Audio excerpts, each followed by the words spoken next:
Hello everyone, मैं सचिन विश्वकर्मा।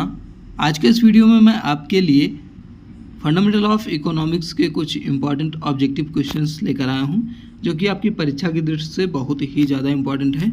तो आप लोग उसे ध्यान से पढ़िएगा और इस वीडियो को अपने साथियों के साथ शेयर कर दीजिए ताकि उन लोगों की भी हेल्प हो सके। तो चलिए वीडियो को शुरू करते हैं।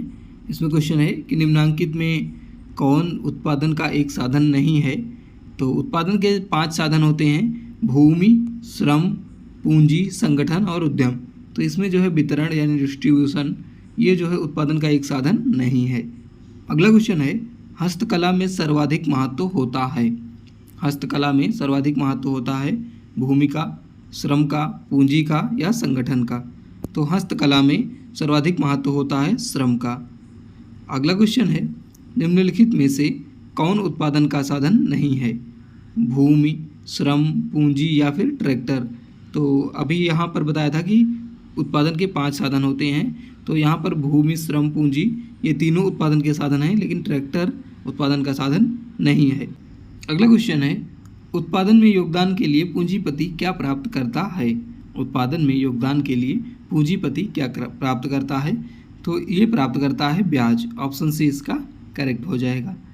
अगला क्वेश्चन है, भूमि उत्पादन का गौण साधन है, अनिवार्य साधन है, सक्रिय साधन है या असीमित साधन है? तो भूमि उत्पादन का एक अनिवार्य साधन है। अगला क्वेश्चन देखते हैं, उत्पादन का कौन सा साधन प्रकृति का निःशुल्क उपहार कहा जाता है? उद्यम, पूंजी, श्रम या फिर भूमि? तो उत्पादन का कौन सा साधन प्रकृति का निःशुल्क उपहार कहा जाता है? तो भूमि को प्रकृति का निःशुल्क उपहार कहा जाता है। अगला क्वेश्चन है, उत्पत्ति ह्रास नियम लागू होता है।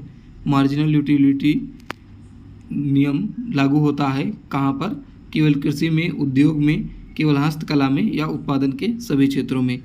तो जो उत्पत्ति का ह्रास नियम है ये लागू होता है उत्पादन के सभी क्षेत्रों में। अगला क्वेश्चन है, अर्थशास्त्र में श्रम से अभिप्राय है? केवल मानवीय श्रम से, पशुओं द्वारा उत्पादन में सहायता से, मशीनों द्वारा किए गए काम से या धन कमाने हेतु मानवीय प्रयत्न से? तो अर्थशास्त्र में श्रम का अभिप्राय होता है धन कमाने हेतु मानवीय प्रयत्न से। अगला क्वेश्चन है, निम्नलिखित में कौन उत्पादक नहीं है? निम्नलिखित में कौन उत्पादक नहीं है? व्यापारी, अध्यापक, भिखारी या फिर दर्जी? तो इसमें से जो भिखारी होता है वो किसी भी प्रकार का उत्पादन नहीं करता है, तो ये ऑप्शन ये जो है उत्पादक नहीं है। अगला क्वेश्चन देखते हैं, शारीरिक श्रम में किस कार्य को शामिल किया जाएगा? तो शारीरिक श्रम में ऑप्शन ए है अध्यापक का कक्षा में पढ़ाना, डॉक्टर का चिकित्सा का कार्य, गृह निर्माण हेतु पत्थर तोड़ना या प्रूफ रीडर का श्रम? तो इसमें हो जाएगा गृह निर्माण हेतु पत्थर का तोड़ना। ये जो है शारीरिक श्रम के कार्य में शामिल किया जाएगा। अगला क्वेश्चन है, श्रम विभाजन में से कौन लाभान्वित होते हैं? श्रम विभाजन से कौन लाभान्वित होते हैं? उत्पादक या उपभोक्ता या श्रमिक या फिर उपरोक्त सभी? तो श्रम विभाजन से ये सभी जो है लाभान्वित होते हैं। ऑप्शन डी इसका करेक्ट होगा। अगला क्वेश्चन देखते हैं, निम्नलिखित में से यानी निम्न में से कौन कारक श्रम की कार्यक्षमता को प्रभावित नहीं करता है?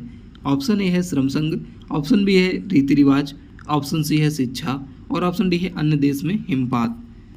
तो श्रम की कार्यक्षमता को प्रभावित नहीं करता है, ये है अन्य देश में हिमपात। यानी किसी और देश में अगर बर्फबारी हो रही है तो उसका यहाँ किसी अन्य देश के, जैसे हमारे देश में अगर कोई श्रम है तो अगर अमेरिका में बर्फबारी हो रही तो उसका हमारे देश के श्रम पर कोई बुरा प्रभाव नहीं पड़ेगा। अगला क्वेश्चन, निम्न में से पूंजी कौन सी है? स्त्रियों के गहने, कंजूस का धन, किसान का ट्रैक्टर या गड़ा हुआ धन? तो पूंजी है किसान का ट्रैक्टर, क्योंकि ये जो है उत्पादन में काम में आती है।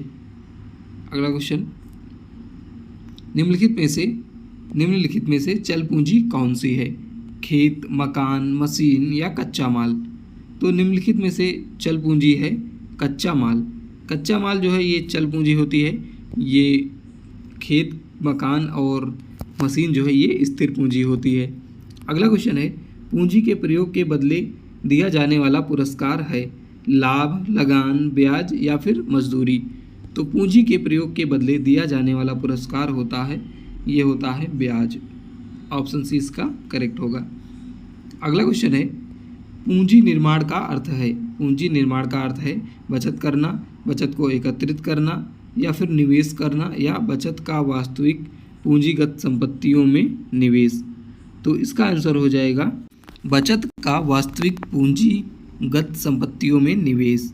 यानी पूंजी का निर्माण का अर्थ होता है बचत का वास्तविक पूंजीगत संपत्तियों में निवेश। अगला क्वेश्चन है, किसी औद्योगिक इकाई का मालिक कहलाता है पूंजीपति, उद्यमी, भूस्वामी या फिर संगठनकर्ता। तो किसी भी औद्योगिक इकाई का मालिक कहलाता है उद्यमी, एंटरप्रेन्योर कहलाता है। अगला क्वेश्चन है, उद्यमी का पुरस्कार होता है।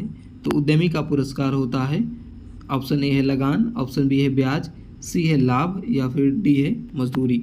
तो किसी भी उद्यमी का जो पुरस्कार माना जाता है या होता है वो है लाभ। अगला क्वेश्चन है, वस्तुओं की दो पक्षों के मध्य परस्पर अदल बदल को अर्थशास्त्र में कहते हैं क्रय विक्रय, घरेलू व्यापार, वस्तु विनिमय या फिर व्यवसाय।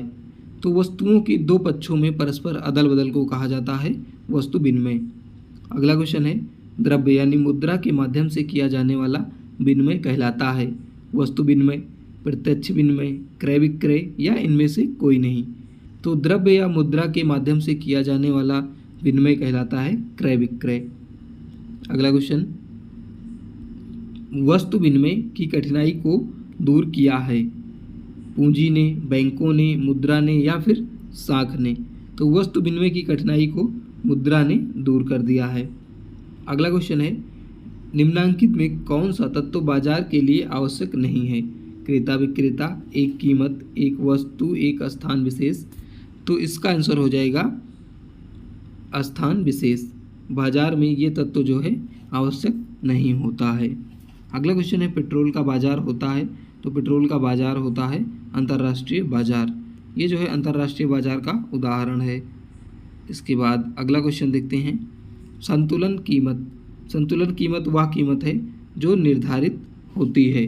संतुलन कीमत वह कीमत है जो निर्धारित होती है केवल मांग द्वारा, केवल पूर्ति द्वारा, मांग और पूर्ति दोनों के द्वारा, या फिर दोनों के द्वारा नहीं। तो इसमें हो जाएगा मांग एवं पूर्ति दोनों के द्वारा संतुलन कीमत निर्धारित होती है। और अगला क्वेश्चन है, मांग के स्थिर रहने किंतु पूर्ति के बढ़ने पर कीमत बढ़ती है, घटती है, स्थिर रहती है, या फिर घटती बढ़ती रहती है। तो मांग के स्थिर रहने किंतु पूर्ति के बढ़ने पर मांग जो है घट जाती है। अगला क्वेश्चन है, कीमत घट जाती है।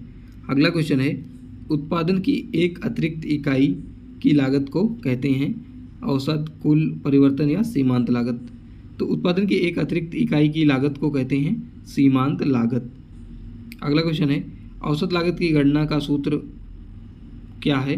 तो औसत लागत की गणना का सूत्र होता है कुल लागत बटे कुल उत्पादन।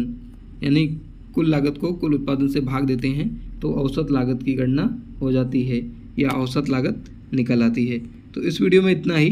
अदर क्वेश्चन आपको नेक्स्ट वीडियो में मिल जाएंगे, तो चैनल को सब्सक्राइब जरूर कर लीजिएगा।